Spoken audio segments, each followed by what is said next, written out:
Welcome to Sound Bites, hosted by registered dietitian nutritionist Melissa Joy Dobbins. Let's delve into the science, the psychology, and the strategies behind good food and nutrition.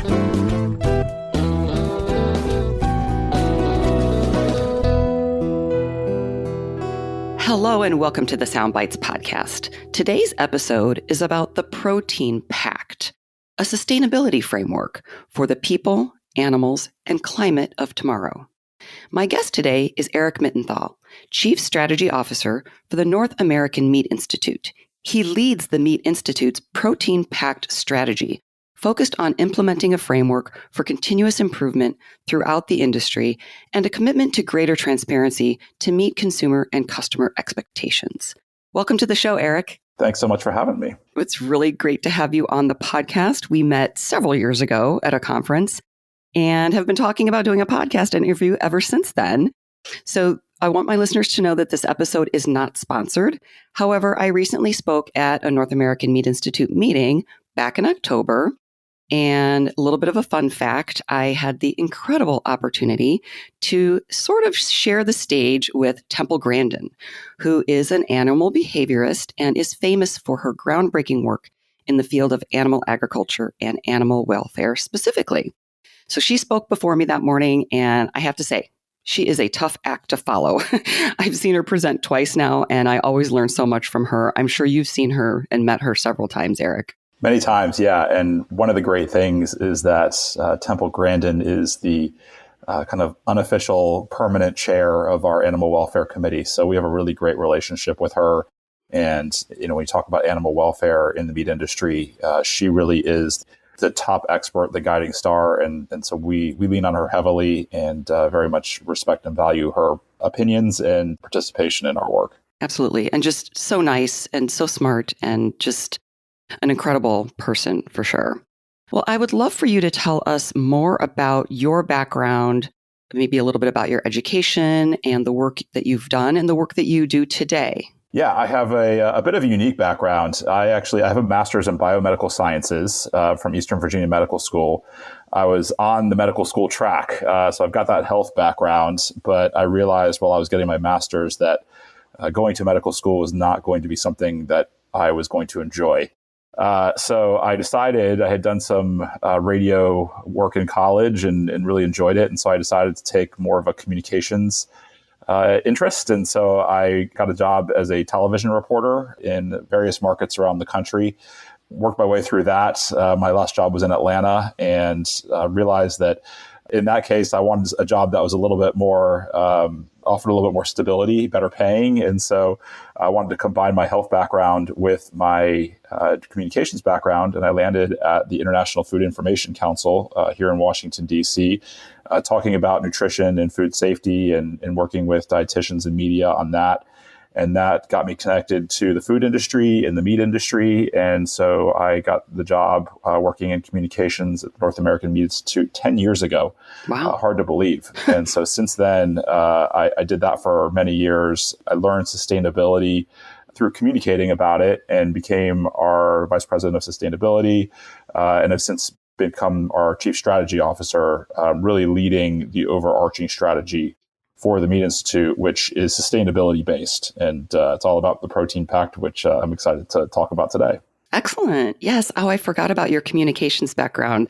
That's so fun. Radio and being a TV reporter must have been really interesting. And I love how you're using your communications expertise in your work at IFIC and then now here at the North American Meat Institute. And I love the fact that you worked with IFIC.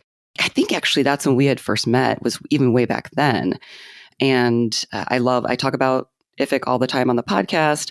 I actually interviewed Chris Solide, who is their Senior Director of Communications, on the podcast back in episode 153, talking about the work that IFIC is doing with consumer research, trends, and communications. So another shout out for awesome IFIC. So let's dive into what the Protein PACT is and how it came into being.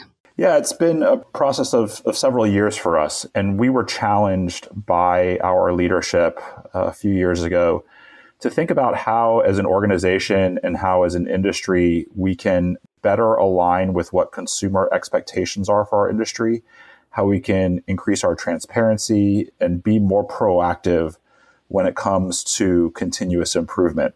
And so that's led us on a sustainability journey over the last few years to work with our members and partners throughout the supply chain to better identify what does continuous improvement look like, what are the key issues that consumers are identifying with the meat that's on their plate, and how can we specifically set out to measure our progress in those areas. And so we are focused on 5 focus areas. Those are animal welfare, environmental impact, food safety, human health and wellness, and labor and human rights. And it's really about delivering outcomes for healthy people, healthy animals, healthy communities, and a healthy planet. And doing so through specific measures that we have developed, but also doing so in partnership with the supply chain. And so what we're doing at the Meat Institute is not unique, is being done really throughout all of food and agriculture to an extent. But we know in the animal protein sector, there's work occurring in the beef sector through the U.S. Roundtable for Sustainable Beef, the pork sector through their We Care program, in the poultry sector through the U.S. Roundtable for Sustainable Poultry and Egg, all identifying what are the continuous improvement measures that can be worked toward in that specific sector over the next decade. And the PACT element of it as an association, we feel like we have all of those proteins under our umbrella and we can align them all and really work together as a whole, bringing them under our umbrella to tie them together and then work to share our progress together.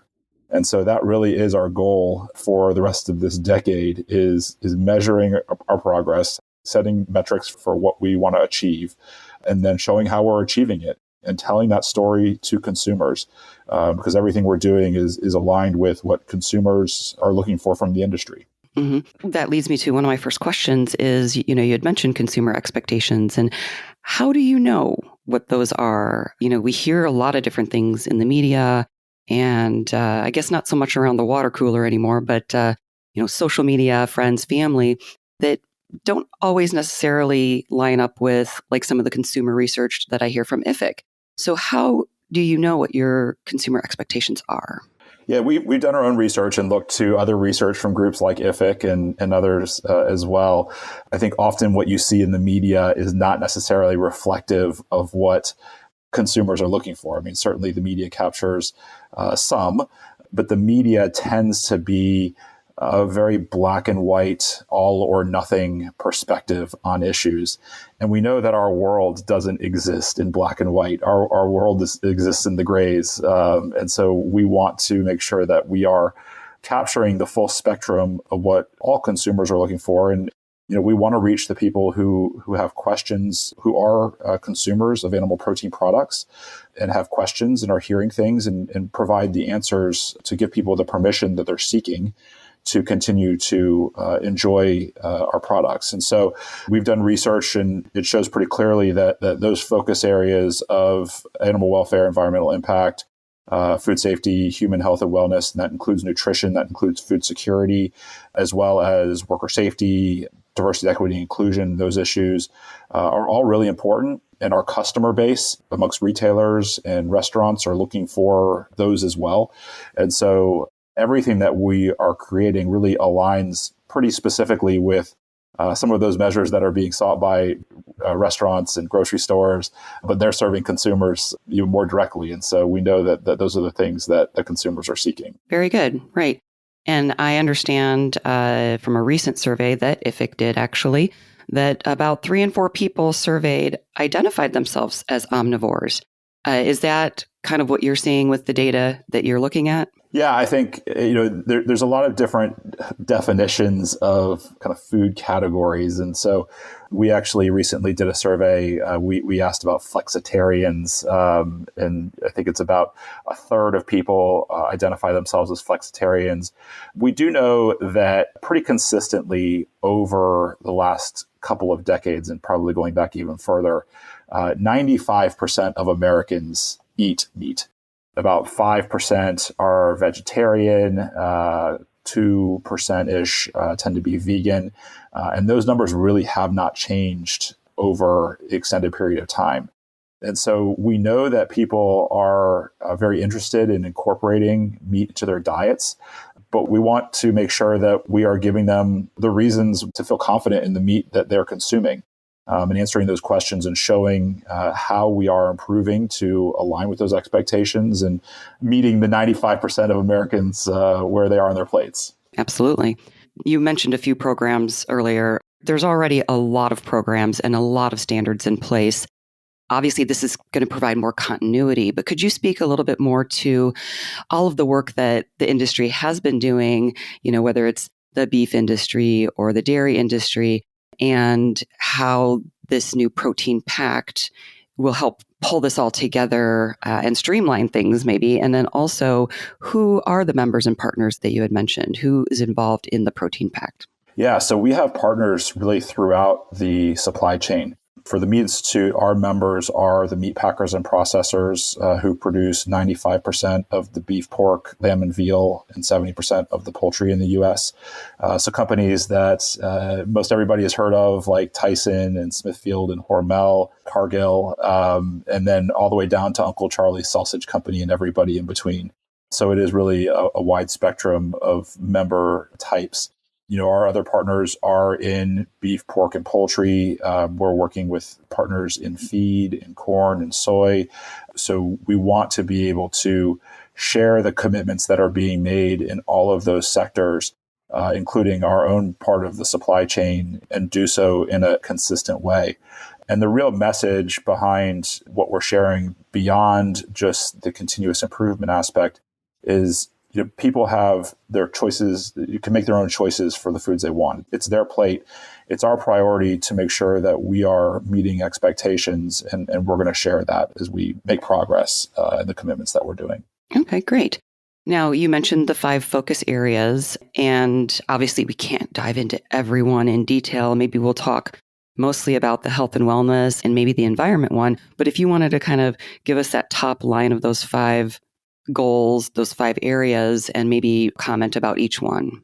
Sure. Yeah. We can start with health and wellness. Our goal is to provide really strong, balanced nutrition for people's plates. And one of the things that we're setting out to do is better measure the nutrition that we do provide, both in protein content of foods, as well as other micronutrients like vitamin B12, iron, zinc. Meat is a very nutrient-dense food, and we want to be able to better capture from a data perspective the nutrients that meat provides. At the same time, we want to look at issues like food security and how we are able to feed hungry Americans and fill the protein gap that exists. There's currently a greater need for protein than is being supplied at food banks. And we feel like one really tangible step we can take to make a difference is to help fill that protein gap, working with groups like Feeding America and USDA. And so our specific target as it relates to health and wellness is to work with those organizations to fill that protein gap and make sure that we are providing enough protein to feed hungry Americans on an annual basis, in line with the dietary guidelines for Americans. Within environmental impact, that's been an area where we've put a lot of focus, and we want to really commit to tangible improvements on our greenhouse gas emissions, but also thinking about how we improve on food waste and packaged waste and what's going to landfills, and making sure that we're minimizing our impacts there, as well as water use, land use, and all of those areas. But real specifically, our target is to set science-based targets through the Science-Based Targets Initiative, which are in line with the Paris Climate Agreement goals. So each individual company can make their own commitment for greenhouse gas reductions that is verified by a third-party standard and is then tracked over time. And that is specifically to the Paris Climate Agreement, so that we're limiting warming below 1.5 degrees Celsius, which is what the Paris Climate Agreement says. On worker safety, we made a lot of amazing progress over the last couple of decades, and we want to continue that through adopting more widely best practices across the industry. And we feel like we can reduce our injury rates another 50% across the industry. And then within food safety, it's about producing safe meat products without exception and making sure that all our facilities are implementing all the best practices that we know work when it comes to reducing illnesses.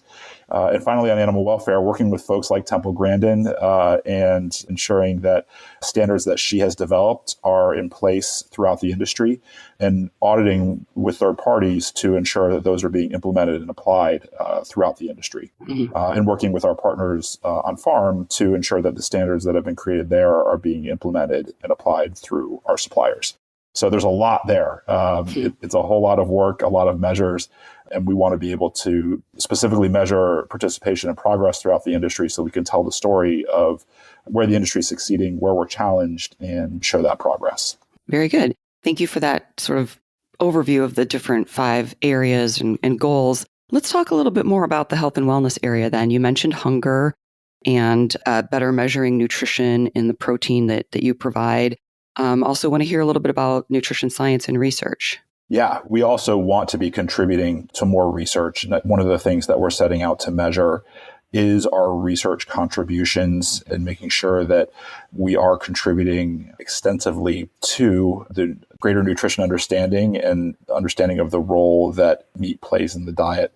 And so we want to specifically set out to measure that, and then also measure how our products are contributing different nutrients to the diet, as I mentioned, is a real major focus of ours. And I think will help, hopefully, consumers understand the variety of nutrients that meat provides and the different types of products that they can look to for specific dietary needs. If it's lower in sodium, lower in fat, higher in protein, there's such a wide variety of products that are available, and we want to be able to show exactly which products meet those needs. Excellent. Yes, and my regular listeners know that I've talked about protein quite a bit on the podcast, and also sustainability. So I will have related episodes linked in my show notes at soundbitesrd.com, but do want to give a shout out to one of my most recent episodes on protein, number 203 with Dr. Donald Lehman. We talk about muscle-centric health, and that is just an episode not to be missed. So definitely encourage people to check that out. So with regard to the environment, energy, greenhouse gas emissions, I've had Dr. Frank Mittenthal on the show who, explains it as well as I've heard it. But is there anything you wanted to say specifically about what you're measuring, timelines? I know that there's a lot under the environment bucket that you're looking at. Yeah, we have a lot there, and I think that's the topic that for people around the world they're most looking to the industry to make improvements on, and I think we have opportunities to make progress. And we specifically set out because we currently don't have a baseline for what our emissions are through our own membership, which is why we want to rely on a third-party standard through the Science Based Targets Initiative, which is run by the UN Global Compact, the World Wildlife Fund, the Climate Disclosure Project, and the World Resources Institute. So our companies will be submitting their emissions and their reduction goals to those groups to verify how companies can make reductions. And our goal is to have all of our membership, as 370 members, do that by 2030 and advance the reductions through that. That is just one piece of the puzzle for our industry. Other groups have made substantial commitment, including the beef sector has committed to becoming climate neutral by 2040. And the dairy sector, very similarly, climate neutral, I believe, by 2050. In the pork sector, they're set to announce here very soon that they're going to be reducing their emissions by, I believe, 40% by 2030. So it's something that the entire industry throughout the supply chain is working on. And so we're trying to tie together what all that means for the meat on a person's plate and making sure that there's meaning behind those reductions. And so by working together throughout the supply chain, we feel like we can really make a substantial impact. Mm-hmm. As I'm listening to you, it just brings to mind the fact that each different sector, like I said earlier, and you verified, they already had a bunch of programs and standards in place. And it just seems like this next step to work together even more, it's almost like that's what's needed to move the needle a little bit more. Is that correct? Yeah, I think there's been so much work that's kind of siloed in each individual sector. And when people are buying animal protein products, they're not making a decision to buy beef, pork, poultry, dairy, eggs until they're first making a decision that animal protein aligns with their values. And so we felt like, as an organization that unites all those under one umbrella, that we could bring all of these efforts together and be the voice of animal protein and show how all of this ties together for the animal protein sector as a whole, and help people make that initial decision more confidently.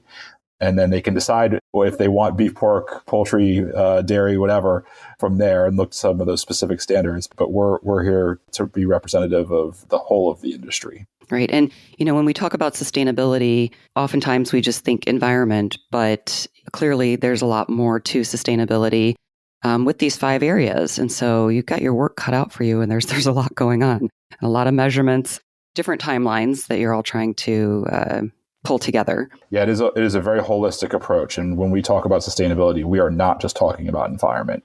Environment is a key piece, but it is all of the topics that we've been talking about, nutrition being key amongst them. We want to share the nutrition that we provide. And I think nutrition gets weaved into discussions with environmental impact more and more on the worldwide stage. And so we want to be able to show that nutrition and be able to show how the nutrition and environmental impact are linked positively from our industry, and show the improvements that are being made and what that means for people and their diets. Well, hopefully this will have more visibility and more consumers will be aware of all of these efforts. In your opinion and your experience, what do you think the biggest thing that people don't know about animal foods and nutrition is? Well, I think there's so much of a either or message out there that, you either should eat animal proteins or you shouldn't. And it's not so black and white. Our products, meat, dairy, poultry, eggs, are products that are part of a balanced diet. And so it's not all or none, it's both. And so, our products are very nutrient dense. We've talked about protein, iron, zinc, vitamin B12, and a unique natural source of vitamin B12 that's really crucial in our diets. And so, recognizing the nutrition that is provided, but also recognizing that when that nutrition is combined with other foods, fruits, vegetables, grains, there's amplification to an extent, particularly when you talk about nutrients like iron. There's amplification that occurs. And so they should be combined as part of healthy diets. And it's not about solely meat or no meat. Right. Plants and animals together. That's what I always say on the show. Regarding the environment and sustainability, I know efficiency is really an important factor in being more sustainable. But we hear these terms, factory farms. And then when you talk to ag experts, they're talking about family farms. So can you speak to those buzzwords and the efficiency aspect, which relates to sustainability? Yeah, there's farms of all sizes and types around the country. And I think there's a notion that big is bad. And that's not necessarily the case. I think there's a place for farms of all sizes and types. There's value in large operations that provide a lot of efficiencies from a number of different perspectives, a lot of environmental benefits there in terms of minimizing our greenhouse gas emissions, water use, land use, and things like that. But the size itself does not dictate the quality. There can be really poorly run small operations, really great run large operations. It's really about ensuring that the right practices are in place on the different facilities and it's being done effectively. And so the size of the operation really should not be the dictator of good versus bad. Right. And what do you think the biggest thing people don't know about animal agriculture's impact on the environment is? Well, we've made great progress over the last several decades to produce more meat using fewer animals, water, land than ever before. And we're continuing to improve that. And so I think that's the key thing, is that sustainability is not a new concept for the industry. What's new is our ability to measure and interest in better measuring that progress and setting some substantial goals in all of those areas. And I think one of the areas, the elements that gets very confusing is in the debate over the environmental impacts of animal proteins, is that you see international figures being used to indicate the industry's impact when there's an enormous amount of regionality and differences in regional impacts, both country-wise, but even down to regions of a country, just based off of the nature of the land in specific regions. And so when you take those international worldwide numbers and try to tell the story, it really doesn't tell the story of what's happening here in the U.S. And the progress that we've been able to make. And so we know here in the U.S. that according to the Environmental Protection Agency, all of agriculture is about 10% of our emissions. Animal agriculture is about 4% of that. And so it is far less than elsewhere around the world. And we're very proud of that. We know that we have less impact than many places, but we know that we can continue to improve that as well.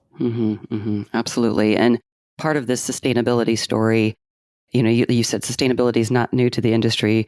It's part and parcel of, being stewards of the land and animal care. But the telling of the story is not brand new, but it's certainly, newer in recent years. So you're being more proactive in that sense. And I think that's really important.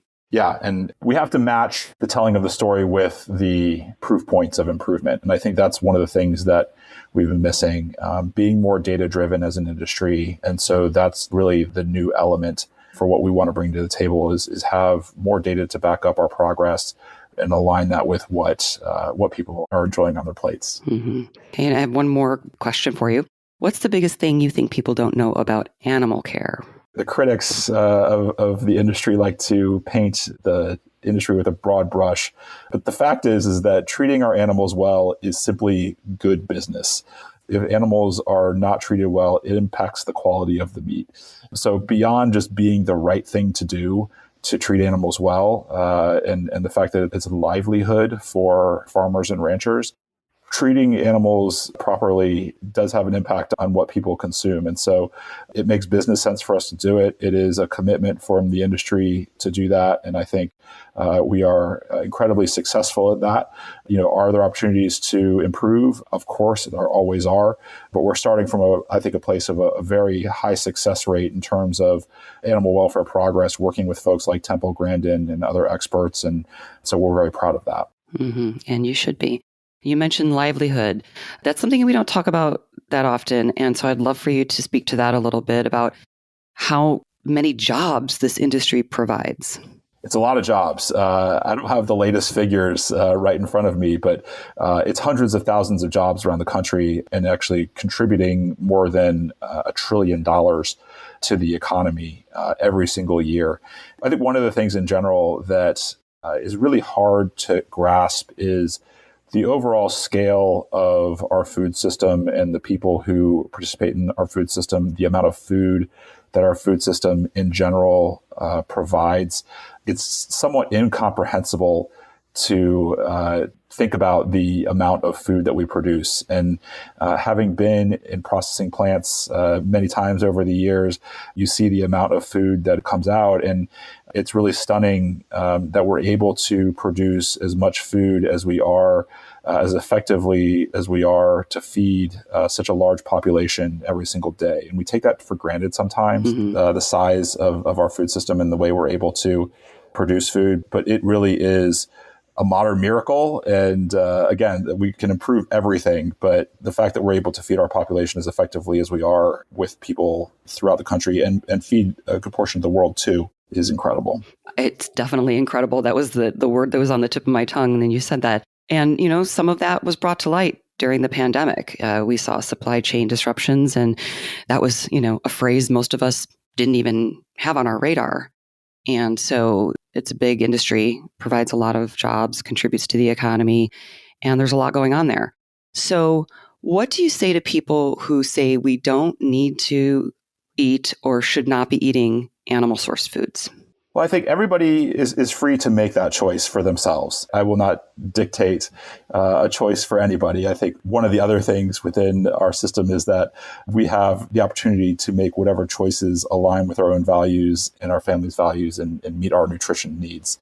But animal protein provides really great nutrition, and there is incredible value in the nutrition that our products provide. And so I think, again, it's not an all or nothing thing. It's about providing nutrient-dense products that provide great nutrition. And we are very proud of that nutrition that meat products provide, and think that, people should feel confident in that choice to enjoy animal protein products, because the nutrition is there and has been there and will continue to be there. So I don't know how visible this Protein PACT initiative is going to be to the consumer, but if people, whether they're consumers or healthcare professionals, if they want to find out more about the Protein PACT, can you share some resources? We will hopefully be very visible to consumers moving forward. We're just getting to a launch phase right now where we have new social channels that people can go to. So if you look us up on Facebook, The Protein PACT, or Instagram, same thing, The Protein PACT.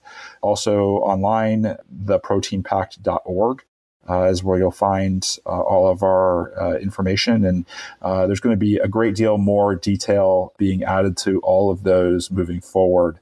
And looking forward to sharing all of that. But check us out online on the social channels, and our website is a great first step. And somewhat related, I've been talking with the folks over at the Animal Ag Allies program, and I've been taking their self-paced online modules. They cover introductions to each sector of animal agriculture, hot issues and topics like antibiotic use, sustainability, animal welfare, and also communication strategies. So I've been going through these modules and learning a lot. It's a ton of information and resources. So I'll continue to share information out about that on the podcast. But is there anything else you wanted to share regarding the Protein PACT as we're wrapping up?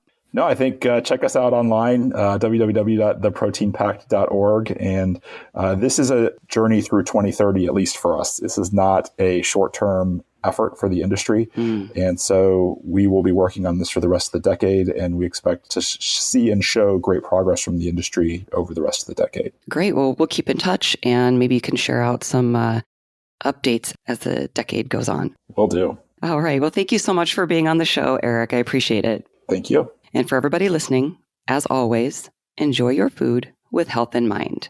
Till next time. For more information, visit soundbitesrd.com. Music by Dave Burke, produced by Jag in Detroit Podcasts.